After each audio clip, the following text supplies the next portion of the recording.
A big piece of our world's supply chain issues is due to our global shortage in computer chips. That's causing huge supply chains like the one behind me to struggle to keep items in stock. And at least 8 people are dead after a crowd surged the stage at a music festival in Texas. Rapper Travis Scott was performing at Astroworld Music Festival in Houston last night. Iberia Parish President Larry Richard announced the closure of Jill Street off of Bayou to Bayou Road. A child's first day should be packed with excitement, ready to do fun things like do recess and make new friends. But that wasn't the case for 5-year-old Wyatt Hebert on his very first day of school here at Charles M. Burke Elementary. Welcome back. In our national news, at least 549 civilians have been killed in Ukraine since Russia's invasion began on February 24th, according to the latest figures from the United Nations Human Rights Office. Hurricane Ida's aftermath is causing hundreds of Louisianians to rush to the gas pump, and because of that, it's creating a shortage. But that's why the Environmental Protection Agency has stepped in to help us. Well, Will Smith could get slapped with sanctions for slapping Chris Rock at this year's Oscars. What I can tell you is that the 2022 legislative session is coming up, which means budget talks are underway. But budget talks about a $38 billion spreadsheet proposal. Well, about 630 people who live in the downtown development district will decide on April 30th whether to renew a property tax that funds the Downtown Development Authority and Downtown Lafayette Unlimited. In our national news today, an explosion at a mosque in northern Afghanistan targeted Muslim worshippers. A Taliban police official said a child's first day should be packed with excitement, ready to do fun things like do recess and make new friends. But that wasn't the case for 5-year-old Wyatt Hebert on his very first day of school here at Charles M. Burke Elementary. Brave. And strong? Yeah. And you're going to be a big boy, right? I'll be a gigantic boy. Meet an excited 5-year-old Wyatt Hebert who's getting ready to be dropped off for his first day of kindergarten at Charles M. Burke Elementary. Are you going to get on a school bus? No. And if someone tells you to get on a school bus, you're going to tell them? No. Are you going to tell them that who's picking you up? Mama. All right.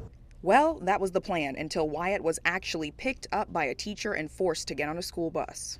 What if he gets on a bus? That was my biggest fear because we work 12-hour shifts. They put me on the bus anyway because they thought I was a different Wyatt.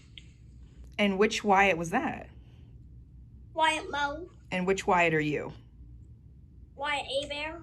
Wyatt tells me the adults were confused. He says all day no one would listen to him from the moment he was put into the wrong classroom, Wyatt Moe's class. Now, Wyatt Moe is also a 5-year-old kindergartner, but he was absent. His mother says he was out sick with the flu. Wyatt Hebert was present. On the bus, I was crying. I can't trust you with my child. Around 2:50 in the afternoon, Ashley Hebert went to pick up her son. She nor the faculty or staff at Charles M. Burke Elementary could locate Wyatt. I said he's in Miss Alvarez's class. They said Miss Alvarez is not there. He was in Miss Acosta's class. They went and got her. She shows me pictures of all her kids, and I showed her Wyatt because I've never seen him before. It was a frantic 70 minutes before Wyatt Hebert was found. The school bus driver figured it out. If she would not have called the other Wyatt's mom and said, I'm here to drop Wyatt off, you're not here, it never would have been caught. That is terrifying. Wyatt was quickly brought back to the school safe, but he was shaken. I was crying on the bus, but they said that I wasn't, but I was. Wanting immediate answers for her son's disappearance, Ashley says she got multiple apologies, but could never get a straight answer from the principal or Wyatt's teachers, just that an investigation would be launched. I tried to tell them that I was Wyatt Hebert, but they was confused and they wasn't listening, so they said Mo for my last name. Now, since this ordeal, Ashley is looking for a new elementary school for Wyatt to attend. Now, when I spoke to Wyatt, I did ask him, are you excited to go back to school? And he told me no. When I asked him why, he said, because I don't want another adult to try and tell me I'm not Wyatt Hebert. Live in Dusau, I'm Princess Jeanne. Steverson Lowry, News 15. Mayor President Josh Guillory and the Lafayette Police Department are pushing hard to eliminate panhandling here in the Hub City. But the question at hand, is it constitutional or not? This question comes from the center of a federal lawsuit on behalf of an unidentified homeless man. Joshua Foreman says he can relate. I was hurt in a car accident and lost my job, and now I'm homeless and just trying to make it day by day. I don't think it should be a crime because we're not forcing people to stop and give us money, we're just asking for it. The lawsuit states that only nonprofits and other charitable organizations who ask for money are exempt from the ordinance against begging and soliciting money. Now this is where Mayor President Josh Guillory comes into play. The homeless man's lawsuit says before Guillory was elected into office, officers would simply tell him to move along. But now he gets threats like, if we catch you again, things aren't going to be nice. Until we've been in someone's situation, I think you don't really understand everything, so I just try and not judge without knowing everybody's story, so I don't really feel one way or the other about it. The man says his First and Fourth Amendment rights were violated after the Lafayette Police Department cited him twice for a misdemeanor while panhandling. Now his attorney says the city ordinances were misused in this case.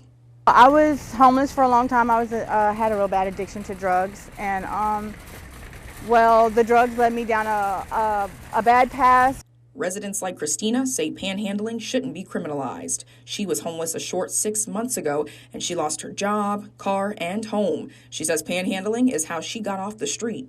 It helped me to get like food in my stomach and stuff whenever I didn't have anything to eat, and like it helped me get like a place to lay my head and clothes and stuff like that just to make it throughout the day. Now, Mayor President Josh Guillory did create a criminal mischief law used to make panhandling arrests. Now, later on in April, that was deemed unconstitutional, but then in October, it was reinstated by the Louisiana Supreme Court. Live in Lafayette, I'm Princess Jeanne Steverson-Lowry, News 15.